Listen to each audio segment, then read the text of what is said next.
Halo, nama saya Muhammad Jalan Safero. Di sini saya akan mempresentasikan tentang perancangan interior yang sudah saya buat dari awal hingga akhir. Pertama-tama, di sini saya akan menjelaskan tentang haji karena di sini saya membuat narasi haji zaman dulu di Museum Cipir. Haji adalah ibadah yang hukumnya wajib bagi umat muslim yang mampu. Pada zaman dulu, haji merupakan ekspedisi yang memiliki resiko cukup tinggi. Salah satu contohnya dari segi kenyamanan dan kemudahan akses haji untuk masing-masing jemaah yang melaksanakannya. Karena haji zaman dulu tidak semudah haji zaman sekarang yang hanya menunggu giliran ketika kita sudah melakukan transaksi dan bisa pergi langsung ketika kita mempunyai dana yang cukup untuk bayar lebih mahal.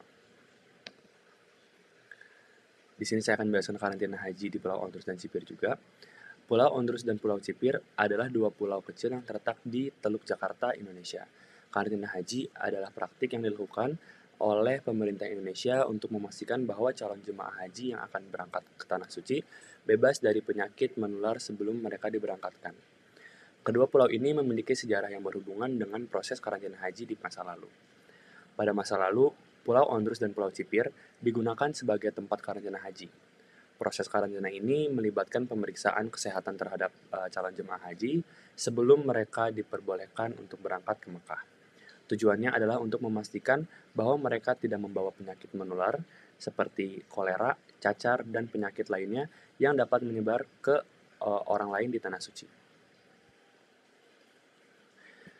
Calon jemaah haji akan tiba di salah satu pulau ini setelah perjalanan mereka dari berbagai daerah di Indonesia. Mereka akan menjalani pemeriksaan medis, perawatan kesehatan, dan karantina selama beberapa minggu dan bisa juga sampai berbulan-bulan. Di sini juga saya membaca tentang seorang bupati naik haji, yang dimana saya mengambil pengalaman-pengalaman beliau di karantina haji. Beliau ini adalah Wiranata Kusuma. Ia adalah tokoh penting dalam sejarah modern Tanah Sunda. Ia menjabat sebagai bupati selama 26 tahun. Kemudian pada Januari 1911 itu di mana dia mulai diangkat sebagai Menteri Polisi di Kecamatan Cihelang. Dan pada akhirnya ia meninggal pada tanggal 12 Januari 1965.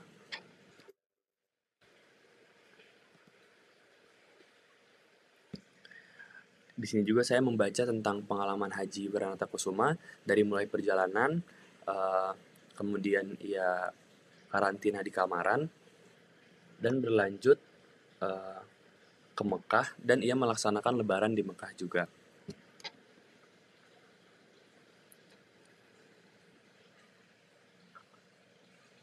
Nah, ini kemudian di sini ada program ruang saya, yaitu yang pertama ruang abstrak, kemudian yang kedua ada ruang orientasi,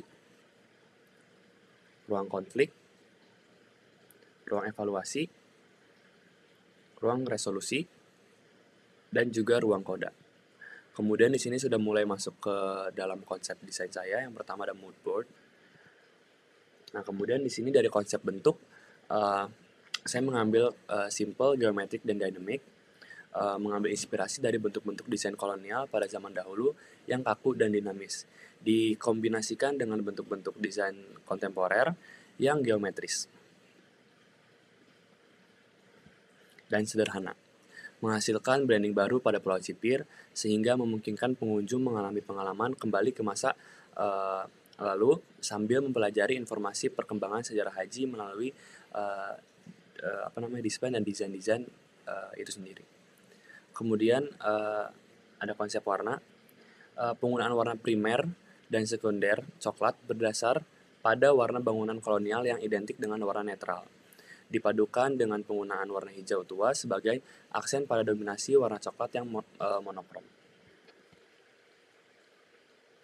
Kemudian di sini ada konsep material, di mana lantai kita memakai tako SPC 5 mm, tipe TV 5505 Carson Oak.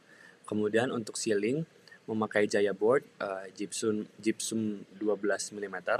Kemudian untuk tembok ada, pastinya kita pakai konkrit, ada Himalaya abadi, itu tempered glass 25 mm. Kemudian ada mosaic art, yaitu tipenya padi wall tiles.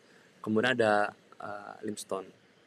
Dan untuk furniturnya kami memakai material ada cherry wood, marble wood, dan black die-cast aluminium. Dan di sini kita bisa lihat kelebihan dan kekurangan dari masing-masing material yang saya pilih.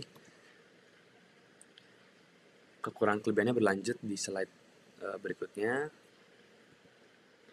Nah, di sini untuk konsep pencahayaannya, kita memaksimalkan pencahayaan buatan pada area museum melalui penggunaan pencahayaan general, test light, dan accent. Pencahayaan hangat itu dari 3000 sampai 5000 Kelvin menyoroti benda pamer dengan kontras rendah. Memungkinkan benda pamer ini dipresentasikan dengan baik dan pengunjung dapat menikmati suasana ruang dengan perhatian terfokus pada benda pamer tanpa teralihkan pada hal lainnya. Kemudian ini di sebelah kanan ini ada lampu-lampu yang akan saya aplikasikan di dalam museum. Dan spesifikasinya sudah ada di situ. Kemudian untuk konsep penghawaannya, di sini kita memaksimalkan penghawaan pada kondisi bangunan existing yang besar dengan menggunakan penghawaan buatan Daikin. Kita memakai AC sentral, kemudian ada konsep akustiknya juga. Kita memakai Accurate Noise Armor sama Accurate Fiber 300. Ada museum tenang dengan tingkat kebisingan dan gema yang minim melalui penggunaan insulasi suara pada lantai dan juga plafon. Dan di sini ada perspektif ruang abstrak. Di sini ada perspektif ruang orientasi. Di sini ada ruang konflik. Di sini ada ruang evaluasi. Dan di sini ada ruang koda. Sekian, terima kasih.